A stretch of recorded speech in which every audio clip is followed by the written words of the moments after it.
आसान आसान करते हैं, बात को समझ आए तो दुआ बस कीजिएगा, और मेरी कोई डिमांड नहीं है आपसे। ऐसे जैसे ये हमारे पास है क्रिकेट है, ठीक है, हमारे पास फुटबॉल है, टेनिस है, और इसके अंदर हमारे पास बेसबॉल है। अब इसके अंदर आपने देखना है कि कौन सी हमारे पास जो है ना वो डिफरेंट है। डिफरेंट देख लीजिएगा, इसके हाथ में एक वो उसको क्या कहते हो, मुझे इसका नाम भूल गया, खैर जो भी है आपके सामने ये पिक्चर के अंदर नज़र आ रहा है।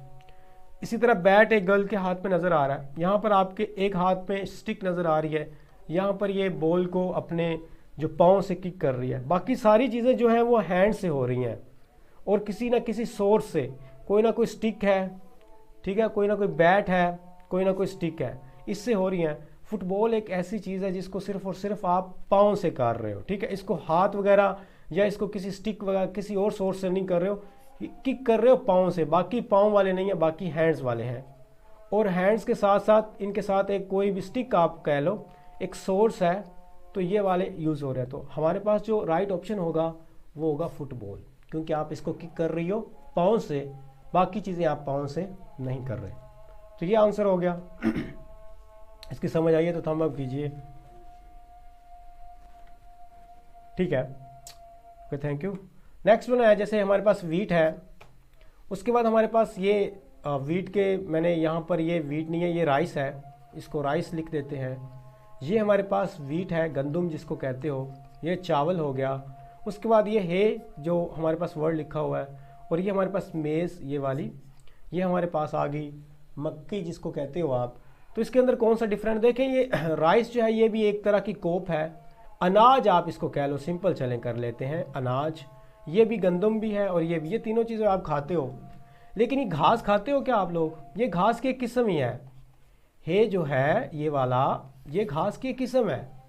तो हे का हमारा आपस में कोप के रिलेटेड कोई लेना देना नहीं है, ये अनाज नहीं है, इसको आप खाते नहीं हो, ये इस कम्युनिटी से बिलोंग ही नहीं करता, तो हे इससे डिफरेंट होगा, ठीक है। नेक्स्ट वन जी, मंकी हमारे पास आ जाता है यहाँ पर, और इसके बाद आ जाता है यहाँ पर एप है, चिंपैंजी है, मंकी। ये तीनों जो हैं ये एक ही हैं, मंकी ही हैं, मतलब ए चिंपैंजी, ये इनकी नस्लें हैं, ब्रीड्स हैं। मतलब कि आपके डॉग्स हैं वो बीच में कुछ जर्मन आ जाते हैं, कुछ और आ जाते हैं, या इंसान की बात कर लें, समझ नहीं है, थम डाउन कर रहे हो आप, क्या आवाज़ क्लियर नहीं है, क्या मसला है? अच्छा ठीक है, एकदम थम डाउन हुआ है तो मुझे लगा कोई इशू है, चेक कीजिएगा। अच्छा ठीक है, अब ये जो मंकी, एप और चिंपैंजी हैं, ये तीनों बंदर ही हैं, ठीक है, मंकी ही हैं, उनकी नस्ल है, उनकी ब्रीड है। पांडा बिलोंग्स टू द डिफरेंट जो है ना वो कम्युनिटी, तो पांडा हमारे पास जो है ना वो आंसर आ जाएगा, ठीक है, ये वाला आपके पास आ गया। उसके बाद जी हमारे पास आ गया, ये कुछ हैं जी, काऊ, डॉग और लेपर्ड और कैट है। हमारे पास सबसे पहले आ जाती है काऊ, फिर हमारे पास आ जाता है यहाँ से डॉग, फिर हमारे पास आ जाता है यहाँ पर लेपर्ड, और फिर हमारे पास थर्ड नंबर पर यहाँ पर आ जाती है कैट। अब इसके अंदर आप देखें, ये कैट, लेपर्ड और ये डॉग, ये सारी जो चीज़ें हैं हमारे पास, इनका काम और इनकी खुराक और है ये घास वगैरह खाते हैं, इनमें से कोई भी इस तरह का नहीं है। तो ये कार्निवोर्स हैं, आपने बायोलॉजी पढ़ी हुई है, मैंने तो नहीं पढ़ी हुई। तो ये कार्निवोर्स हैं और ये हर्बीवोर्स हैं, ठीक है, मतलब आपको पता है, मैं साइंटिफिक नाम ले रहा हूँ, आप बेहतर जानते हो मुझसे, आप लोगों ने बायोलॉजी पढ़ी हुई है। तो इसमें ये फिर घास वगैरह खाती है, और ये वो नहीं खाते जो इस कम्युनिटी से, फिर इसलिए काऊ जो है वो हमारे पास यहाँ से डिफरेंट हो जाती है। ये काफ़ी आसान है जी, मैं आगे आपको चलता हूँ। प्रोफेसर हो गया, मैसन जो मिस्त्री होता है, ब्लैक स्मिथ जो लोहार होता है, टेलर जो हमारे पास दर्जी होता है। बाकी सारे प्रोफेशंस जो मैसन, ब्लैक स्मिथ और टेलर हैं, इनकी कोई ख़ास रिक्वायरमेंट नहीं होती, अनपढ़ भी होते हैं, इनमें हर तरह का होता है, ठीक है, और ये प्रैक्टिकल काम होता है। प्रोफेसर जो है वो इनसे इसकी आउटपुट भी डिफरेंट होती है। जो प्रोफेसर है वो आपको मैसन, ये मिस्त्री पर भी सिखा सकता है, आपको ब्लैक स्मिथ भी बना सकता है, आपको टेलर के बारे में बता सकता है। तो इसलिए प्रोफेसर जो है वो इनसे डिफरेंट है। एक तो ये है कि इसमें भी एक क्वालिफ़िकेशन का मयार होता है, और भी काफ़ी चीज़ें होती हैं। वैसे आपको खुद ही पता चल गया होगा कि प्रोफेशन जो है ना इसमें से कौन सा डिफरेंट है। नेक्स्ट वन हमारे पास आ जाता है जी, ये कुक है हमारे पास। उसके बाद जी एडवोकेट है, और एडवोकेट, प्लेडर और जज। प्लेडर भी आप वकील को कहते हो, एडवोकेट भी, दोनों को ही आप वकील कहते हो, और जज भी लॉ के रिलेटेड आ जाता है। ये सारी चीज़ें, ये जो तीन के तीन है, ये लॉ के रिलेटेड है, और ये एक अकेला कुक बचता है जो कि इनसे डिफरेंट है। ये हमारे पास कुछ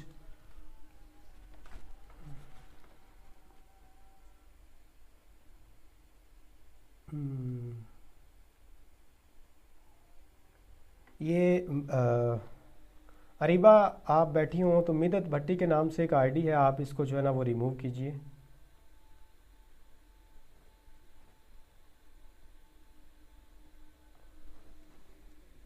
ठीक है, थैंक यू। अच्छा, यहाँ पर देखिएगा कि एंगल, रेक्टेंगल, स्क्वायर, हेक्सागोन। अब देखिए रेक्टेंगल मैं यहाँ पर ड्रा करता हूँ, जो आप मुस्ततील भी जिसको कहते हो उर्दू में। ये आपके पास है रेक्टेंगल, जिसकी आमने सामने वाली जो होती है ना, ये वाली, ये फेसिस सेम होते हैं, मतलब इनकी हाइट और लेंथ सेम होती है, बाकी एक दूसरे से डिफरेंट होते हैं। स्क्वायर आप सारों को पता है, जिसकी चारों साइड्स जो है ना वो डिफरेंट हों, तकरीबन इस तरह का बनेगा। हेक्सागोन जिसकी 6 साइड्स हों, ये 2 होगी, और यहाँ पर ये 2, और ये पर 2, फिर ये 6 हेक्सागोन, ये हेक्सागोन है। ये एंगल जो है वो देखो सारों में, इसमें भी कोई ना कोई एंगल होगा, इसमें भी कोई ना कोई एंगल होगा, इसमें भी कोई ना कोई एंगल होगा। तो हमारे पास बाकी सारी शेप्स हैं। एंगल जो है वो कोई शेप नहीं है, वो इन सारों के अंदर मौजूद होता है। तो ये एक एंगल जनरल टर्म है, बाकी जो है वो स्पेसिफिक है। आपने शायद पढ़ा हो कहीं पर general to specific and specific to general, तो ये स्पेसिफिक टू जनरल है, या आप जनरल टू स्पेसिफिक कर लें। तो इसलिए एंगल जो है ना वो हमारे पास वो राइट ऑप्शन होगा। उसके बाद ये हम आगे चलते हैं। अब ये देखिएगा, कुछ क्वेश्चन ऐसे होते हैं कि कैंडिडेट्स कहते हैं कि बड़े मुश्किल है, बस आपको उनकी ट्रिक पता होनी चाहिए। मैं आपको चूंकि पढ़ा रहा हूँ तो थोड़ा सा ज़्यादा टाइम लग रहा है, लेकिन अगर सोचेंगे तो जल्दी हो जाएगा। एक आपको मैं मशवरा दूंगा, सुजेशन दूंगा, कभी भी आपने एक मेरी बात माननी है, वो ये कि कभी भी आपने कंप्लीट स्टेटमेंट का आंसर फाइंड आउट करने की ट्राई नहीं करनी। आपने उसको क्या करना है, उसको करना है पीसीस के अंदर डिवाइड। ठीक है, आपने उसको पीसीस के अंदर डिवाइड करने के बाद फिर उस पीसीस को सॉल्व करना है, ताकि ईजी से सॉल्व हो सके। एक पीस उठाते हैं हम पहले वाला, कि कहता है कि today is Anwar's 27th birthday. Anwar की जो बर्थडे है वो 27th है, मतलब जो अनवर की एज है इस वक्त वो हमारे पास 27 ईयर है। जाहिर है 27th बर्थडे है तो 27 ईयर ही होगी। आगे अगले पीस पे चलते हैं। What will be the age next year after we are twice the age. अब टिवाइस का मतलब क्या होता है? टिवाइस का मतलब हमारे पास होता है जी, किसी चीज़ को भी डबल कर देते हो आप, किसी चीज़ को भी आप 2 टाइम्स दुगना कर देते हो। तो वो कहता है जी, हम जब एज को टिवाइस करते हैं, 2 गुना करते हैं, तो अगले साल उसकी उम्र क्या हो जाएगी। अब एज कितनी है? 27 ईयर। 27 ईयर को आप 2 टाइम्स करें, दुगना करें, तो हमारे पास कितना बन जाएगा? 54 ईयर। और कहता है कि आपने उसकी नेक्स्ट ईयर की एज बतानी है, तो नेक्स्ट ईयर की एज आप बताएं। 54 में एक, जब इस साल 54 का है तो नेक्स्ट ईयर वो कितने साल का हो जाएगा? 1 साल ही ऐड होगा, तो 55 ईयर इसके अंदर जो है ना वो हमारे पास आंसर आ जाएगा। समझ आई है तो बताइएगा, थंब अप कीजिएगा अगर समझ आ गई है तो, नहीं तो रिपीट कर लेता, कोई इशू नहीं है। ठीक है, इजी है। आपने 27 को मैं क्लियर कर देता हूँ एक दफ़ा, बस इतना सा बताता हूँ। आपने 27 को इस डिवाइस से किया मल्टीप्लाई, हमारे पास जो आंसर आया वो आया 54। उसने पूछा next year after we are device, मतलब डिवाइस हमने कर लिया आफ्टर, इसके बाद 1 साल वो कहता है आपने ऐड करना है। तो इसके बाद आपने 1 साल ऐड किया, नेक्स्ट ईयर की तो हमारे पास 55 ईयर इसका आंसर आ गया। ठीक है, मैं आपको एलईडी पे पढ़ा सकता था, लेकिन वो ना थोड़ा वीडियो लैग करती है, जिसकी वजह से, वैसे मेरा फेस आता है और मैं डायरेक्शन वगैरह बता देता हूँ, बट वो लाइव पे थोड़ा लैग करती है, तो वो इसलिए मुझे I have to choose this method. Next one देखिएगा, today is the day of Salma's birthday. बिल्कुल वही है, लेकिन उसने क्या किया है, स्टेटमेंट को चेंज किया है। अब वो कहता है कि सलमा की आज है वो बर्थडे, अब उसने एज नहीं बताई। ये पीस हमारे लिए एक ज़ाया हो गया, आप इसको छोड़ दें। The previous year, previous year आपको पता है ना, प्रीवियस ईयर का क्या मतलब होता है? प्रीवियस ईयर से मुराद होता है जो गुजरी हुई चीज़ है। ठीक है, और नेक्स्ट ईयर का ऑपोजिट ही होता है। हर एज वाज टिवाइस ऑफ 27। देखिए बड़ी वही बात आ गई, मतलब वो कहता है कि प्रीवियस ईयर उसकी जो एज थी, एक साल पहले जो एज थी वो 27 को जब हम 2 टाइम करें तो वो उतनी थी। 27 को 2 टाइम किया तो हमें पता है जी 54 है।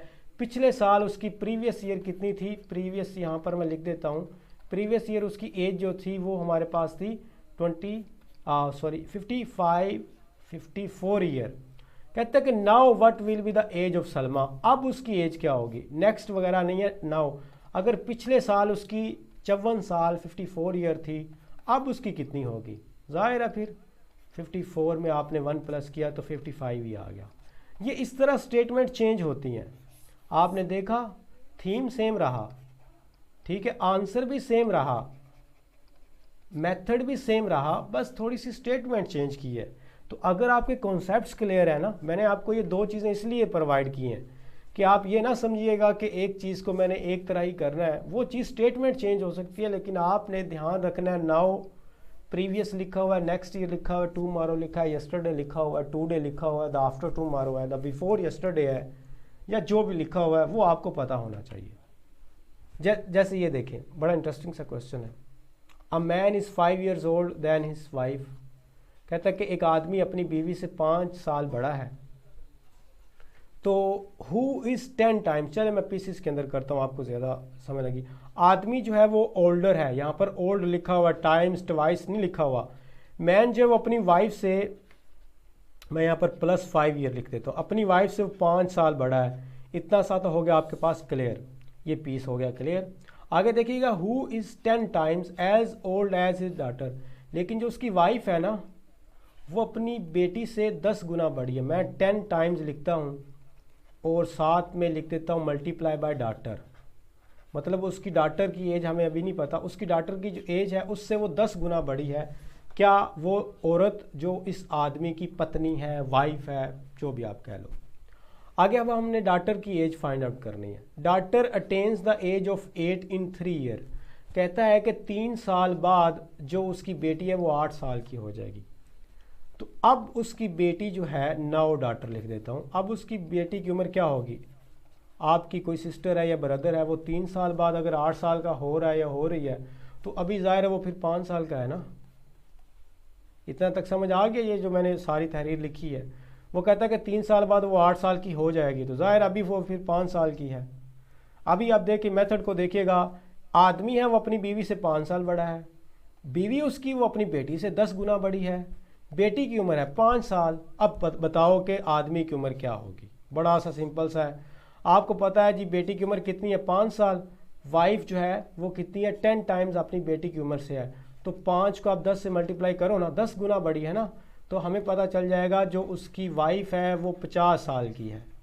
अगर जी वाइफ 50 साल की है तो आदमी अपनी वाइफ से कितने साल बड़ा है, वो तो 5 साल बड़ा है, तो वाइफ की उम्र कितनी है, 50। तो वाइफ की जगह मैं यहाँ पर लिखूँगा 50, और बीच में ये जो 5 साल उससे बड़ा है आदमी, तो कितना हो जाएगा, आदमी की उम्र जो है वो 55 साल हो जाएगी। ये क्या है जी, ये हमारे पास है मैन की एज। समझ आई आप लोगों को? अच्छा, जिनको नहीं समझ आए दोबारा रिपीट कर लेते हैं। आपने मेरी एक चीज़ को शायद फॉलो किया या नहीं किया, मैंने यहाँ पर आंसर लगाया 55 ईयर, मैंने पीछे आंसर लगाया 55 ईयर, मैंने उससे पीछे वाला भी 55 ईयर का ही निकाला है।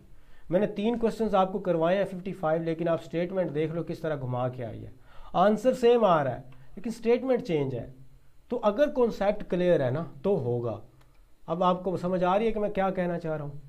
Clear your concept. ऐसे ही सर ना मारें किसी चीज़ पे। दोबारा करते हैं। कहता है कि एक आदमी है, उसकी 5 साल अपनी वो वाइफ से बड़ा है। मैं यहाँ पर लिख देता हूँ मैन, यहाँ पर लिख देता हूँ वाइफ, प्लस वो कितने साल बड़ा है, 5 साल।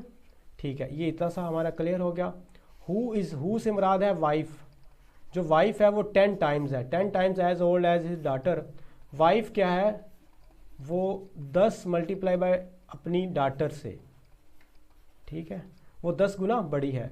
10 गुना, यहाँ पर मैंने मल्टीप्लाई किया, यहाँ पर मैंने प्लस लगाया, बस मत मेरा समझिएगा। डॉटर की एज अब हमने फाइंड आउट करनी है। डॉटर की एज क्या है, वो कहता है डॉटर एज जो है ना वो 8 है 3 ईयर। 3 सालों बाद उसकी उम्र 8 साल हो जाएगी उसकी बेटी की।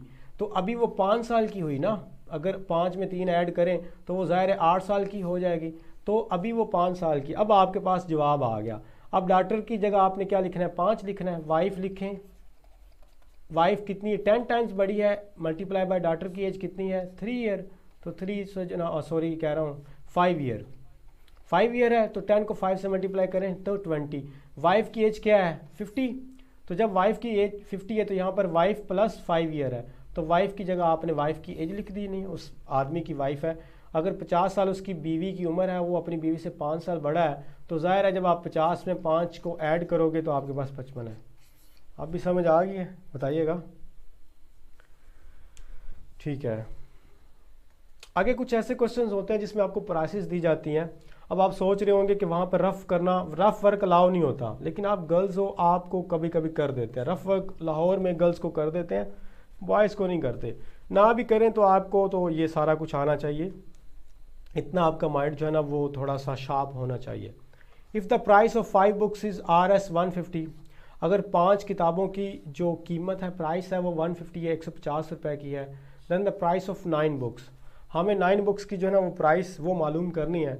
तो हमें ज़ाहिर है एक बुक की प्राइस जो है ना वो निकालनी होगी। आप इसको ज़ुबानी कर सकते हो, 5 का 150 पे डिवाइड करो तो हमारे पास क्या आ जाएगा, 5 3 15 30।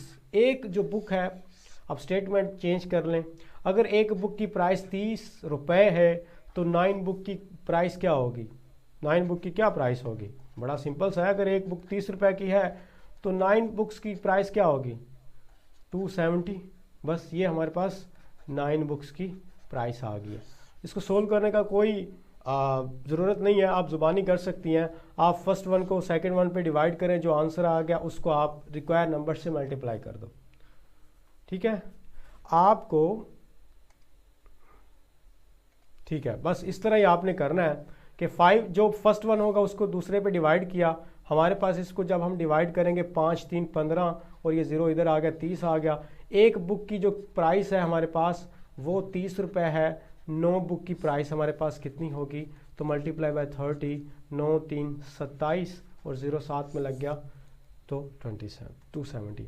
ऐसे ही बिल्कुल सेम है, सेम देखिएगा, 5 एलिमेंट्स 150, 9 एलिमेंट्स, ये देखें अब हमने उसने वोकैब को चेंज कर दिया। तो घबराना नहीं है कभी भी, मेथड को बस अगर समझ में आ गया है तो ये स्टेटमेंट चेंज होने से कोई फ़र्क नहीं पड़ता। वही आप 5 को इस पे डिवाइड करें तो हमारे पास कितना बन जाएगा 30, इसको 9 से मल्टीप्लाई करें तो ना 270 आ जाएगा। बिल्कुल सेम था, बस वोकैब चेंज की गई है। ये भी बिल्कुल वैसे ही है, देखें कि अगर 10 बुक्स की जो प्राइस है वो 150 है तो 9 नोटबुक्स की प्राइस क्या होगी। आपने क्या करना है, मैंने बताया, फर्स्ट को इससे मल्टीप्लाई करना है और एंड पे जो है सॉरी डिवाइड करना है, और जो आंसर है उसको आपने रिक्वायर नंबर से मल्टीप्लाई कर देना है। करें जी, अगर 150 है जी, 10 नोटबुक्स कितने की है, 150 की हैं 10 नोटबुक्स। एक नोटबुक कैसे, आप 0 से 0 कट करें तो एक नोटबुक जो है हमारे पास वो कितने की है, वो 15 रुपये की है। अगर एक नोटबुक 15 रुपये की है तो 90 नोटबुक्स जो है ना वो कितने की होंगी। आपने 90 को जो है ना वो मल्टीप्लाई करना है 15 से, तो आप मल्टीप्लाई कर लें, कितना बनेगा जी। अब इसको करना, एक मिनट, आप ना 0 को उड़ा दें, आप 9 से एक दफ़ा करें मल्टीप्लाई बाय 15, तो हमारे पास ये बन जाएगा 150 135, तो ये 1350 हो जाएगा। मल्टीप्लाई करके देख लें जी, मैंने बस जल्दी में किया है। तो ये 1350 जो है ना वो हमारे पास 990 नोटबुक्स बनेंगी। ठीक है, कीजिएगा, वैसे अगर यही बनता है तो थम अप कीजिएगा, मैंने एकदम ही किया है। मुझे जो मेरा हिसाब होता है वो मैं थोड़ा और तरह करता होता हूँ। मैं इस तरह करता हूँ कि मैंने 0 उड़ा दिया है, मैंने 15 को मल्टीप्लाई किया है 10 से, तो मेरे पास 150 आंसर आ गया है। तो मैंने तो 9 से मल्टीप्लाई करना था, इसलिए मैं 15 निकाल दूंगा तो ये 135 बच जाएगा। एक 0 जो मैंने उड़ाया था वो मैं साथ लगा दूंगा, तो मेरे पास 1350 हो जाएंगे। ये मैं बस प्रैक्टिस होती है तो मैं जल्दी जल्दी बस कर लेता हूँ। ठीक है, आप कर लीजिएगा अगर आपको नहीं आता। मैं पढ़ा रहा हूँ तो मेरा फ़र्ज़ बनता है आपको मैं बच्चों की तरह पढ़ाऊँ, मतलब इनिशिएटिव स्टेज से लेकर अपर स्टेज पर लेके जाऊँ, तो अपना मनमानी तो नहीं करते, ना ही अपने लेवल की बात करता हूँ।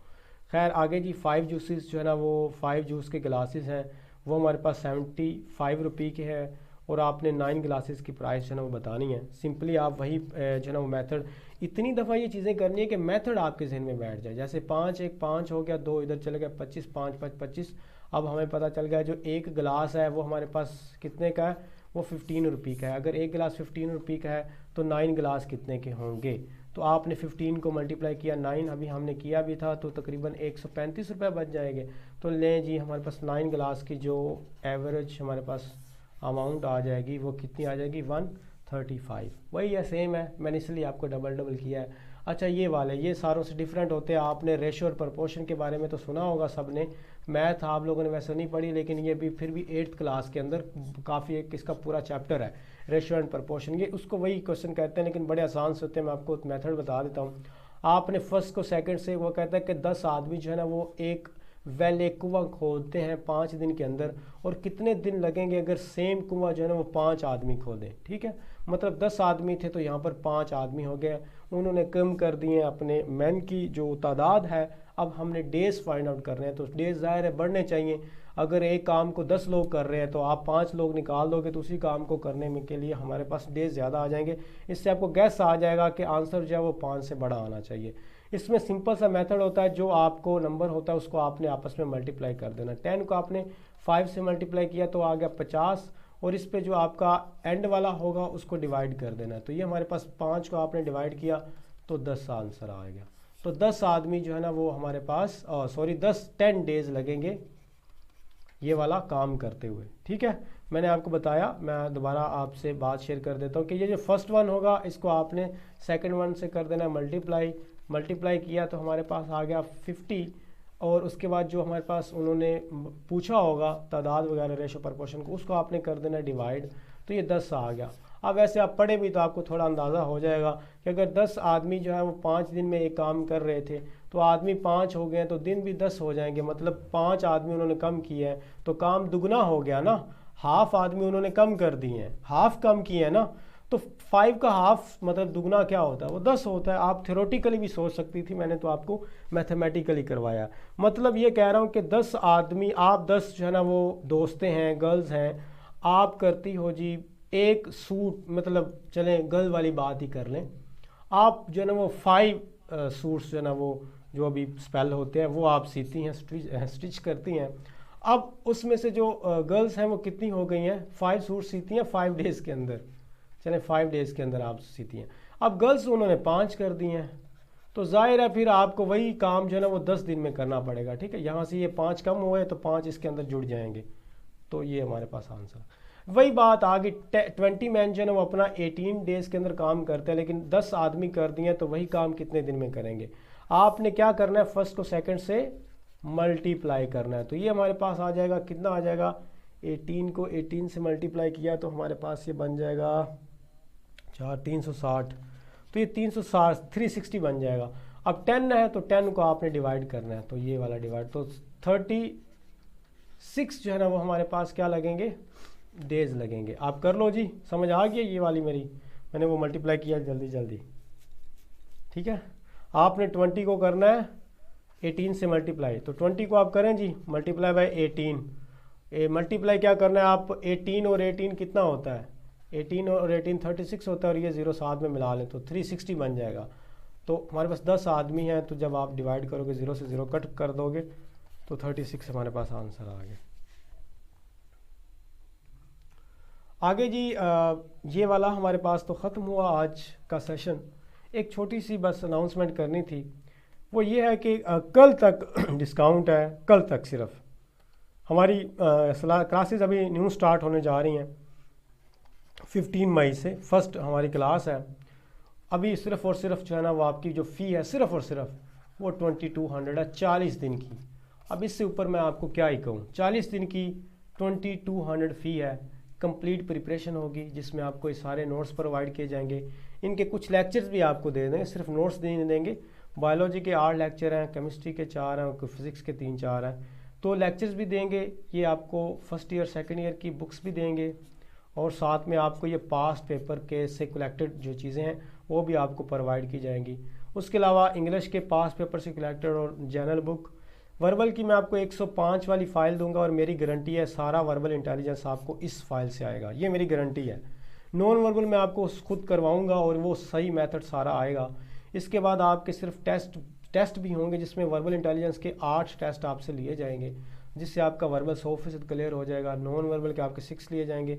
एकेडमिक के आपके 20 टेस्ट लिए जाएंगे, जिसके अंदर फिजिक्स, केमिस्ट्री, बायोलॉजी अलग अलग होगा, फिर सारे जो है ना वो मिक्स भी होंगे। अब इससे ऊपर और फिर आपको पर्सनालिटी टेस्ट वगैरह हर चीज़ करवाई जाएगी, इंटरव्यू की प्रिपरेशन आपको करवाई जाएगी, सारा कुछ। सिर्फ और सिर्फ 2200 जो है ना वो आपका कल रात 12 बजे तक है, ठीक है। उसके बाद ये फ़ी 2500 हो जाती है, तो 300 का डिस्काउंट है आप लोगों को। और 40 दिन है। अब आप सोच लें इस दौर के अंदर आपसे जो है ना वो इतना सा चार्ज किया जा रहा है, और वो भी AFNS की प्रिपरेशन के लिए। अगर आप विलिंग है तो जी आप क्लास के बाद मुझे पर्सनल टेक्स्ट कर सकती हैं, मेरा नंबर है। वैसे भी मैं एडमिन हूँ, तो आप मुझे पर्सनली टेक्स्ट कर सकती हैं। अब आ जाते हैं जी आपकी क्वेश्चंस की तरफ। तो मैं यहाँ से आपसे पूछता हूँ जी, आपके जो जो क्वेश्चन हैं, तो यहाँ से एक दफ़ा मुझे चेक कर लेने दें कि मैंने कहाँ से क्लास स्टार्ट की है।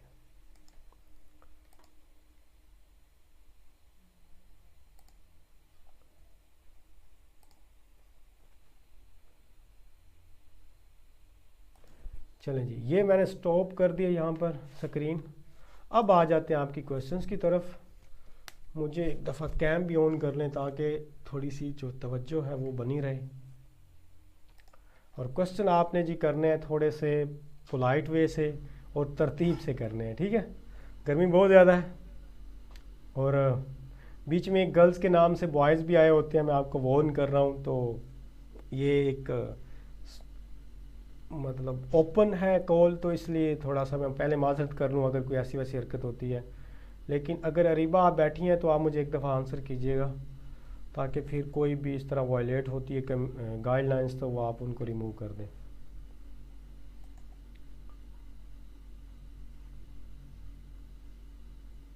ठीक है, चले आप हैं लाइव, तो चलें जी। आपने 1 बाय 1 क्वेश्चन अपने करने हैं, और ट्राई कीजिएगा आप वो क्वेश्चन करें। मैं जहाँ पर था उसको आपको थोड़ा सा दोबारा बता देता हूँ ताकि बाकी भी। तो हमारे पास जो टेस्ट आ जाता है वो अगस्त एंड सितंबर के अंदर आ जाता है। नवंबर और दिसंबर के अंदर इंटरव्यू की कॉल आ जाती है। फेब और मार्च के अंदर इसकी ज्वाइनिंग हो जाती है। और उसके बाद जी आपका ये होता है कि अगर आपको मैं बता रहा था कि कोई भी आप में से गर्ल यूनिवर्सिटी जाना चाहती है तो वो अपनी यूनिवर्सिटी भी ज्वाइन कर लें और साथ में इसकी भी प्रिपरेशन कर लें। 1 ईयर तकरीबन लग जाता है आपकी ज्वाइनिंग को। उसके बाद अगर हम इसकी अनाउंसमेंट की बात करें, यहाँ पर आपको ये शो हो रही है जून जुलाई के महीने के अंदर ये अनाउंस हो जाती है। अभी हमारे पास मई चल रहा है, तो नेक्स्ट मंथ आपकी ये जॉब्स जो है ना वो अनाउंस हो जाएंगी। और यहाँ पर भी अगर आप देखें तो यहाँ पर भी मई के एंड पे या जून के मतलब स्टार्ट पे ये अनाउंस हो जाती हैं। तो आप यूँ समझें कि मई के एंड के तकरीबन लास्ट वीक में ये अनाउंस हो जाएंगी। तो आपके पास जो है ना वो या तो इसी मंथ अनाउंस हो जाएंगी या फिर नेक्स्ट मंथ ही अनाउंस हो जाएंगी। अगर हम यहाँ पर कुछ मज़ीद चीज़ें की बात करें जो कि आपके पास हाइट है, अगर तो जी हाइट में ज़रा सा भी कॉम्प्रोमाइज़ नहीं होता, मैं ऑन द बोर्ड आपको बता रहा हूँ। इसमें अगर आपका कुछ सेंटीमीटर भी कम हो ना, सेंटीमीटर की बात कर रहा हूँ, तो भी आपको रिजेक्ट कर देंगे। इतना ज़्यादा आपको फिर यहाँ पर खपने की और ये ट्राई वगैरह मारने की कोई ज़रूरत नहीं है। ईजी हो कि आप अपनी पहले हाइट को मेजर करें, फ़ीता वगैरह घर में लें और उसको मेजर कीजिए। अगर तो हाइट कंप्लीट है और ये एज है आपकी तो आप अप्लाई कीजिएगा। अदरवाइज़ हाइट पे कोई किसी किस्म का जो कॉम्प्रोमाइज़ आपको जिसको कहते हो या कोई रिक्वेस्ट वगैरह नहीं मानी जाती तो आपको रिजेक्ट कर देंगे। उसके बाद अगर हम वेट की बात करें तो वेट आपका BMI पे चेक होगा। काफ़ी गर्ल्स पूछती हैं कि BMI को कैसे चेक करना है। मैं आपको दिखाई देता हूँ जी BMI को किस तरह चेक करते हैं। आपने आ जाना जी कोई भी, मैं आपको सामने यहाँ पर ना कर देता हूँ जी ओपन। यहाँ से मैं आपके सामने एक वेबसाइट को ओपन करता हूँ, तो वहाँ से जो है ना वो आप देख लीजिएगा अपना BMI। चलें जी यहाँ से हम करते हैं, और ये मेरे पास आ गया। आपने किसी सर्च ब्राउज़र पर आ जाना और वहाँ पर लिखना है progeniusstudents.com, और लिखने के बाद आपके सामने ये वेबसाइट आ जाएगी। ये आपको यहाँ पर ना BMI का वर्ड नज़र आ रहा है, ये अल्फ़ाबेट से लिखे हुए हैं कैपिटल लेटर में। BMI पे आपने जब एक क्लिक करेंगे तो यहाँ पर एक कैलकुलेटर जो है ना वो आपको शो हो जाएगा। इस पर मिसाल दे रहा हूँ, आप में से किसी की भी जो वेट है वो 50 kg है, हाइट जो है वो 5 फीट एंड चलें 4 इंच कर लें, तो आप यहाँ पर सबमिट करेंगे तो ये नीचे आपको बता देगा कि यू आर हेल्दी, ठीक है। और इसी तरह अगर मैं यहाँ पर देखें कि अगर बहुत ही कम कर देता हूँ, मिसाल के तौर पर 40 kg कर देता हूँ, फिर यहाँ पर मैं सबमिट करता हूँ तो वो कहता है कि यू आर अंडर वेट। अब आपको पता है जी आपका वेट कम है, तो आपने कंप्लीट अपना वेट जो है ना वो कंप्लीट करना है। वो आपको किस तरह पता चलेगा, आपने थोड़ा थोड़ा करके यहाँ पर वेट बढ़ाते जाना है। तो जहाँ पर ये नॉर्मल दे दे आपको पता होगा कि मेरा फिर इतना वेट जो है ना मुझे चाहिए। मैंने 5:45 किया, नहीं हुआ तो मैं चले 49 करके देख लेता हूँ। तो 49 पे ये BMI हेल्दी कर रहा है, तो तकरीबन आपको 7-8 kg जो है ना वो अपना इंक्रीज़ करना पड़ेगा आपने, मतलब पूरे 9 kg बल्कि आपको, जिनका इस तरह का वेट है तो वो आपको इंक्रीज़ करना पड़ेगा। तो ये इतना सा था प्रोसेस, ठीक है। ये आप अपना BMI इस तरह चेक कर सकती हैं अगर आपने अपनी ये वाला वेट वगैरह चेक करना है। समझ आ गई तो थंब अप कीजिएगा। ठीक है, ये क्लियर हो गया यहाँ तक। अपना ये सारा कुछ पहले चेक कर लें। अगर आपको, आप में से कोई कैंडिडेट कहती है कि मैंने लीव करना है AFNS को, तो वो फर्स्ट 3 मंथ सिर्फ कर सकती है लीव, ठीक है। फिर आपका बॉन्ड साइन हो जाता है और वो आपको छोड़ना महंगा पड़ेगा। उसके लिए फिर आपको काफ़ी ज़्यादा डॉक्यूमेंटेड चीज़ें जो है ना वो वेरीफाई करवानी होती हैं। स्टाइपेंड की बात करें, जिसको आप स्कॉलरशिप भी कहते हो, तो अपनी जेब से आर्मी आपको तकरीबन 30,000 तक जो है ना वो पे करती है। साथ में आपको जो है ना वो स्टडी भी होती है, 4 साल का आपका प्रोग्राम होता है। साथ में आपको अमाउंट भी मिलती है, आप खुद भी अपने अलाउंसेस वगैरह पे करने के बाद घर में भी भेज सकती हैं, ठीक है। 4 साल की जो आपकी बाकी होता है वो भी आपका फ्री होता है और ये आपको खुद से देती है। रैंक्स की बात करें तो आप लेफ्टिनेंट के तौर पर CMH के अंदर सबसे पहले जाती हैं, फिर आपका रैंक हो जाता है कैप्टन, फिर आप मेजर तक जाती हैं, फिर लेफ्टिनेंट कर्नल और फिर कर्नल और फिर ब्रिगेडियर। कर्नल तक जाते हैं आप साड़ी वगैरह पहन सकती हैं। ब्रिगेडियर पर आप रिटायर होती हैं, जो कि बहुत लेवल का एक पर्क्स एंड प्रिविलेजेस के साथ आपको जो है ना वो मिलता है।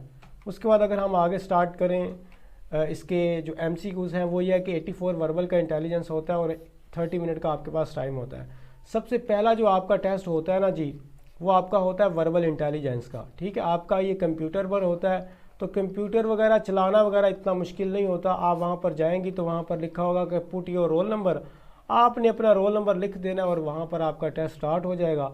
सबसे पहले 84 MCQs आएंगे, 30 मिनट का टाइम आएगा और उसके बाद नॉन वर्बल आ जाएगा। आप ये पास करो या आप ये फेल करो, दोनों सूरतों में नॉन वर्बल आपका आ जाएगा। ये सेपरेट होते हैं। 64 MCQs होंगे, 30 मिनट का टाइम होगा और ये कंप्यूटर पर होता है, कोई शीट वगैरह पर नहीं होता। अगर आप इन दोनों को कर लेते हो पास, तो फिर आप क्या करते हो, एकेडमिक का टेस्ट आपका स्टार्ट होगा, जिसमें 50 MCQs होंगे, 30 मिनट का टाइम होगा। अगर मैं आपको पासिंग रेशो बताऊं तो इसमें भी आपको 50% मार्क्स चाहिए होंगे, इसमें भी आपको 50% मार्क्स चाहिए होंगे और इसमें भी आपको 50% जो है वो मार्क्स अवेल करने हैं। लेकिन मैं आपको ये कहूँगा कि आप अगर 90+% जो है ना वो मार्क्स अवेल करेंगी तो शॉर्ट लिस्ट में आप इजी से आ जाएंगी। तो सिर्फ पास करना ज़रूरी नहीं है, आपने मेरिट पर आना है और मेरिट पर आने के लिए आपको थोड़ी ज़्यादा मेहनत करनी पड़ेगी। ये एग्ज़ाम पासिंग या फेल का है ही नहीं। AFNS का एग्ज़ाम पास फेल का नहीं है, ये कम्पिटेटिव एग्ज़ाम है जिसके अंदर आपने 7 वाली से अगर ज़्यादा मार्क्स गेन कर लिए तो फिर आप सिलेक्टेड हैं। अदरवाइज़ ये है कि मिसाल के तौर पर उन्होंने 100 सीट्स हैं उनके पास और पास कितनी होगी हैं जी, पास हो गई हैं 1000 गर्ल्स। अब आपको क्या लगता है, आप भी तो पास हैं, अब 100 कौन सी वो उठाएंगे, क्या लगता है आप लोगों को? सीधा सीधा है ना, कोई इसमें डेप्थ वाली तो बात ही नहीं है। जो 100 टॉप की होंगी वो उठा ली जाएंगी। जैसे कि आपके मेरिट बनते हैं ना, जैसे मेरिट क्लोज हो गया 89%, आप में से किसी गर्ल का जी 88% था, वो तो रह गई। तो बात कहाँ पर आ गई, बात आ गई मेरिट पर, बात पास फेल की नहीं है। तो इसलिए जी आपको जान तोड़ के मेहनत करनी है और बस ये ना समझें कि ये एक चांस है और अगर हम ले लेंगे तो ठीक है। ये चांस वगैरह नहीं है, ये आपका एक तरह का यही एक रास्ता है जिस पर आपने चलना है। अगर आप इंटरेस्टेड हैं तो, अगर नहीं है तो आप इसको हाथ भी ना लगाएं। अगर इंटरेस्टेड है तो एज अ अपॉर्चुनिटी या चांस ना अवेल करें। बस यही है आपने करना है, यही आप बनी इसलिए हैं तो आपने फिर इसको यही करना है, चाहे आप जो मर्ज़ी करना पड़े। जान तोड़ के मेहनत करें और कम्पीट करें, पास ना हो, किसी की बात ना सुने। शॉर्ट नोट्स नहीं आपने ढूंढने, कोई शॉर्ट नोट्स नहीं है, कोई तिकड़म नहीं है, कोई जादू नहीं है। You have to work hard, बस इतना सा सिंपल सा रूल है, अगर आपको समझ आ जाए। तो एकेडमिक टेस्ट के अंदर जो है ना वो आपने क्या करना है, एकेडमिक टेस्ट के अंदर आपके 50 MCQs और 30 मिनट का टाइम होता है। एकेडमिक टेस्ट का अगर सिलेबस बात करें तो ये आपकी फ़िज़िक्स होती है, केमिस्ट्री होती है और बायोलॉजी होती है और इंग्लिश होती है। अब आपकी फ़र्स्ट ईयर और सेकेंड ईयर की जो पंजाब बुक की बोर्ड की बुक है उसमें से आपने इसकी प्रिपरेशन करनी होती है। एज MCQs इनको आपने गो थ्रू करना होता है। फिज़िक्स केमिस्ट्री बायोलॉजी के अलावा कोई और बुक नहीं होती और फर्स्ट ईयर और सेकंड ईयर दोनों में से ही इक्वली आते हैं। मैं आपको बाकी सारी चीज़ें खुद प्रोवाइड कर दूंगा। अगर वर्बल के सिलेबस की बात करें तो वर्बल का जो आपका सिलेबस है ये सारी कैटेगरीज जो age problem, direction sense, percentage का ranking, comparison, coding and decoding, water mirror images, math series, analogy, classification, alphabetical series, time sequence, dozen and X, और साथ में आपकी कुछ ब्लड रिलेशनशिप, टाइम स्पीड, एडिस्टिक और प्रॉफिट एंड लॉस, ये 15 categories आपकी ऐसी हैं जिनमें से आपको कंप्लीट वर्बल आएगा। एक चीज़ आपने ध्यान रखनी है, 21 सेकंड होंगे आपके पास एक MCQs को रीड करने के लिए, उसको सोल्व करने के लिए, उसका आंसर गैस करने के लिए, और फिर उसको टिक करने के लिए कितना टाइम है जी? 21 सेकंड। तो ये 21 सेकंड के अंदर आप इसको तभी हैंडल कर पाएंगे जब आपको शॉर्ट ट्रिक्स पता होंगी। मिसाल के तौर पर मैं आपको बताता हूँ, जो एक क्वेश्चन मैं अभी आपको बताऊँगा वो 100% लाजमी आएगा। आपको आ जाता है जी 90% ऑफ 90। अगर तो आप इसको दूसरी तरह करने लग गए तो काफ़ी टाइम होगा। 0 से 0 कट गया, 9 को 9 से मल्टीप्लाई करें तो 81 है। So this is the answer. हम अगर इसको सोल्व करें तो आई थिंक सो 3 से 4 सेकंड के अंदर कर लेते हैं। तो ये शॉर्ट ट्रिक है, आपको अगर 2 zeros वाली आती हैं तो आप कर लोगी। इसी तरह आपका नॉन वर्बल का होता है। तो हम कुछ करेंगे यहाँ पर। वर्बल मैं स्टार्ट करता हूँ कि वर्बल किस तरह का आता है। आज हम आसान करेंगे ताकि भाई पता चल सके, चीज़ें समझ आ सके। मैं पहले कॉम्प्लिकेट चीज़ नहीं करवाऊँगा आपको, ताकि ये ना हो कि शुरू से आपको सर दर्द चढ़ने लग जाए और आप कहें कि I am not interested to do this. That's why I have to do in very easy method. So let's start. लेकिन please thumb up if my voice is clear, तो आप थम अप कीजिएगा अगर आप मुझको सुन रही हैं, सो नहीं रहे होते।